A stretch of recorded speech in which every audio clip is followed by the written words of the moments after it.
So we are demoing a Holland Baler. Let's see if we can hear. This is the last day I'm using it. Bale, 117 or so bales with it. I'm going to do a quick review on it. It's a brand new one. I think I'll get the model number here in a minute. It's a 2021 model. We unfortunately lost our baler in a bale fire, and we are going to have to replace it. So we have a new, to us, New Holland dealer in the town we live in, and they're trying to, get active in the community farming area with guys like myself who do a bunch of baling and other guys who do this on a, pretty big level. So I brought it out here to one of my real bad properties. It's just rough. It's not a bad property. To see how it's going, and the dealership's just a few miles down the street. I've had, truth be told, out of the 117 bales I've done, I've gotten out of this tractor approximately 30 or 40 times to fix some type of net wrap issue of some sort. I'm not necessarily, excuse me about that anyway. I'm not necessarily saying that's New Holland's fault. I'm not saying it's the baler's fault. I'm not saying it's the dealer's fault. Just for me personally, it wasn't really a rush deal. My baler burnt down, and these guys are trying to help me out and get me into a new machine. They probably didn't have the setup time it required to go through the field like it should, and that's okay. That's not really the dealership's fault or anybody else like that. Sorry, it's real rough. I'm trying to navigate while, operating a tractor with one hand and YouTubing.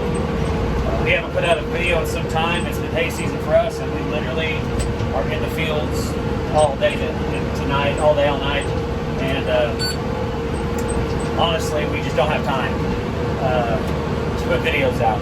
But we're about to make a bale here. I'll kick this bale out. There we go. So I'll kick this bale out, and it's a beautiful machine. I love the way it looks. I'm a fan of New Holland. They're one of my personal favorite tractors.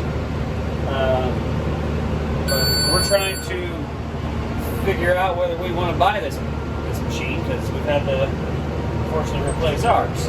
There are a few things I do like. I do like how fast the gate is. The gate goes up and down really quickly. Sorry, turn off some of this noise. The gate goes up and down really quickly.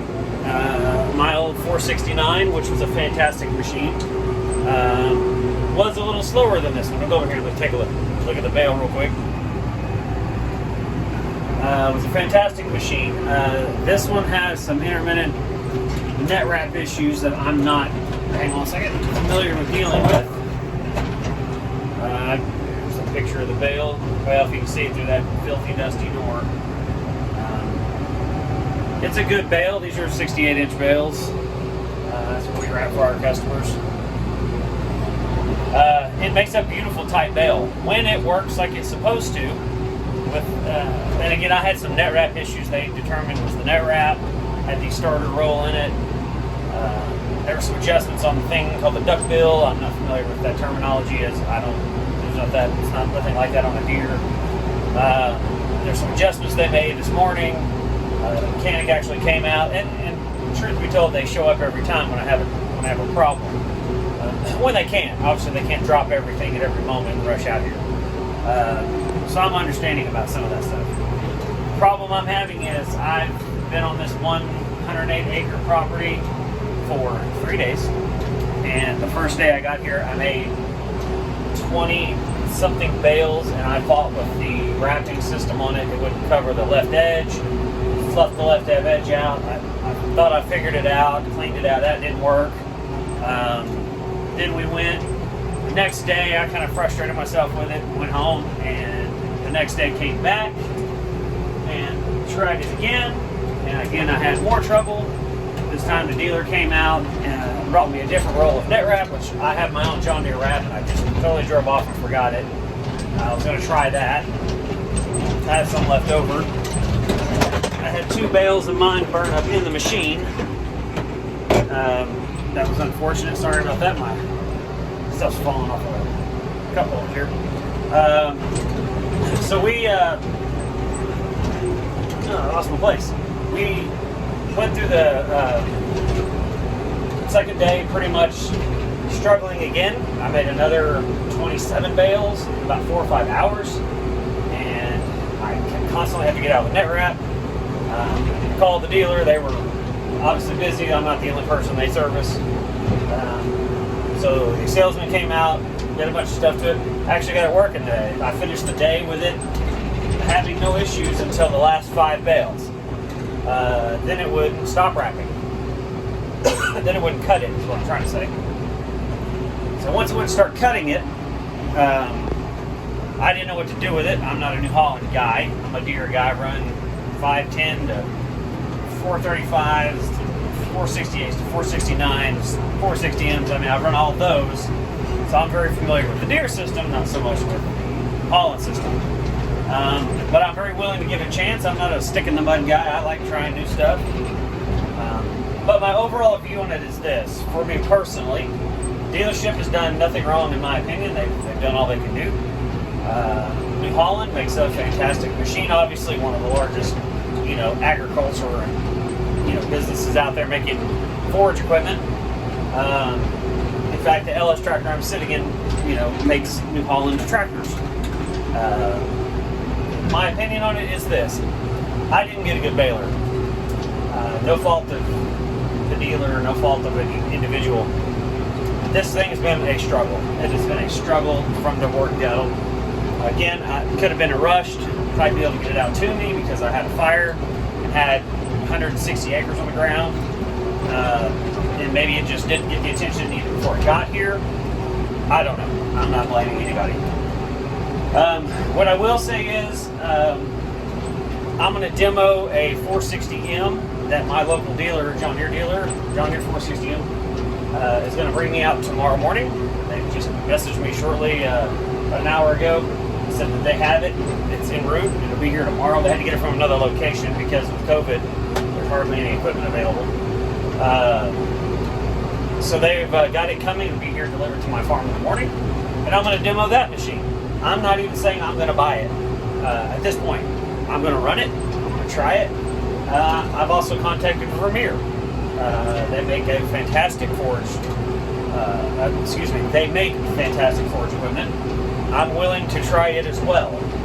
I'm not stuck on any brands. I like to go to the field and get the job done. I have a Vermeer rake, basket rake. We came from a Citrix Flex rake, and I absolutely love the old R23 manual open basket rake we have. That thing fluffs up rows and makes the prettiest bales, rows for bales of any piece of hay equipment I've personally run. Does a glorious job in my opinion. So I'm willing to try a Vermeer rake. A baler, excuse me.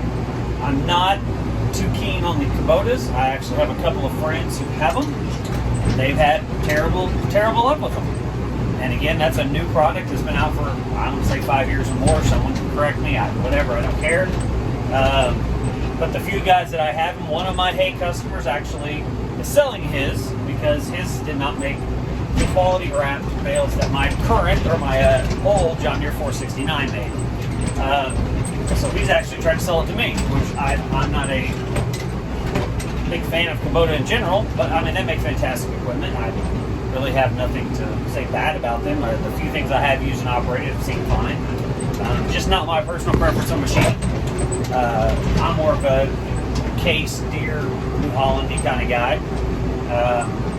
With all that being said, I think this machine, set up correctly, with the right farmer who has the time to work with it, get a couple hundred bales through it, and say, yes, this is the machine for me, I think that guy's out there.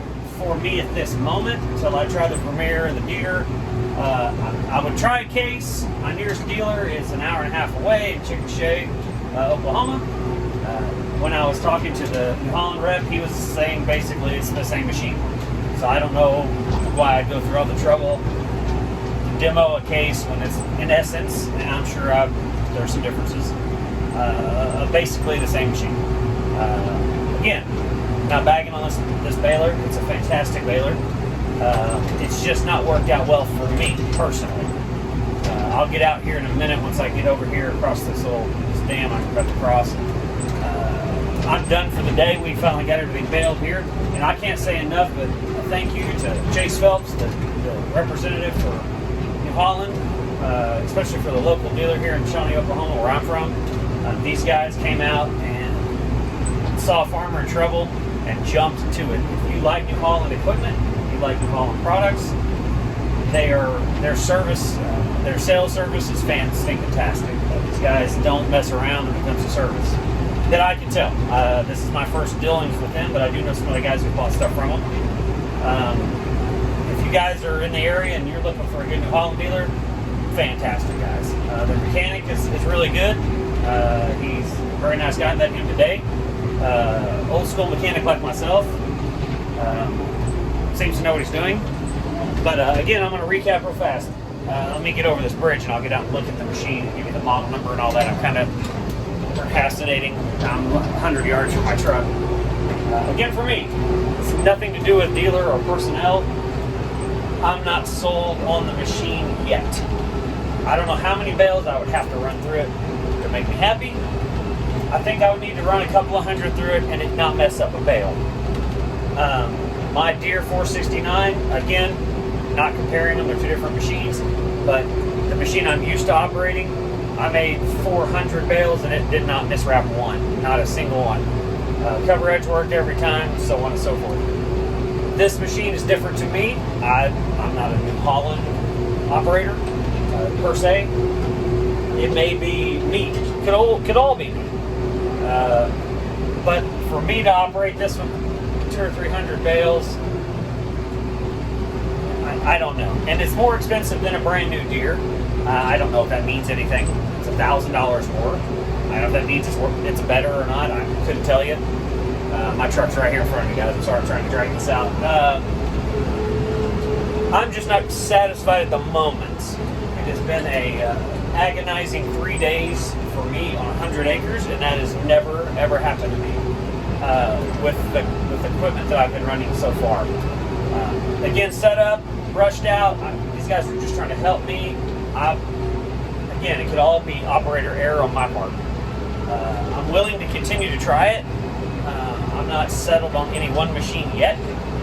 As I've stated before, I have already contacted the Premier guy this morning and let him know that I will return this. I'm going to wash this baler, grease it. I'm going to return it as new condition as I can before and they let me use it, so I'm not going to just return it in a filthy, trashy state. I'm going to go through it, oil the chains, do all the stuff that should be done anyways on any baler. If you're not doing that to your equipment, guys, that's why it breaks down. Don't blame the machine. How about put a little grease in it, a little oil, a little maintenance? How about spend a little time on it? And then complain about it when it breaks down, because then it actually breaks down because of the machine, not because your lack of maintenance is the issue. Write in the comments, don't care. All my machines run every day. I had a bearing that was replaced go out, a Deere bearing go out, I believe on my top roller. We changed that one last summer. For whatever reason, it burned up again. We caught it last time. Wished I could have caught it this time. I just spent $5,800 restoring some parts from restoring. That's all wrong. Updating our old baler, which is a loss for me right out of the gate. We put chains, sprockets, teeth, bearings. I mean, we went all through the baler this winter, and I just had 2 rolls of net wrap in it, which also burned up. So it was a huge loss for me. I mean, I probably lost $7,000 or $8,000 out of pocket with this machine burning up. So I mean, I don't really care if people say, "Oh, you're getting warranty," or I mean, insurance going to replace and all that. Yeah, but they can't replace the time, the money I've spent. I mean, they may. I doubt it. But they can't spend all the time, replace all the time I spend on it. Let me jump out. So this is a roll dash belt 460. It's a roll. You can see it. Roll belt 460. It is. It's a gorgeous machine. mean, it is actually a very attractive machine. This one has, I'm gonna guess these are field tires. I'm not really sure what they call these. They're small floaters. I need the big giant floaters like what my deer had currently. In these rough fields like this, that thing up on the drawbar just beats me to death when it's got a full bale in it. If you're on rough ground, not all fields are completely smooth, especially when you're custom work like me. I mean, it's a gorgeous, gorgeous baler. I'm gonna blow it off and wash it and return it to these guys in the morning. And then I'm gonna try a couple of other pieces of equipment.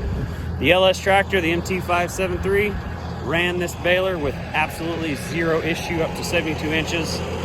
No trouble. Had absolutely no trouble. It's 100 degrees here in Oklahoma, plus the heat index. Ran it all day long, no issues. It made an ocean of hay bales out here. I can't see all that. I've got the camera flipped to me. But anyways, I've droned on long enough about this. This is a little product review of the Roll Belt 460 New Holland baler. For our channel, I'm trying to change the game a little bit for me. If I can upgrade or update, make it quicker, make it faster. That's what I'm doing. But anyways, thanks guys.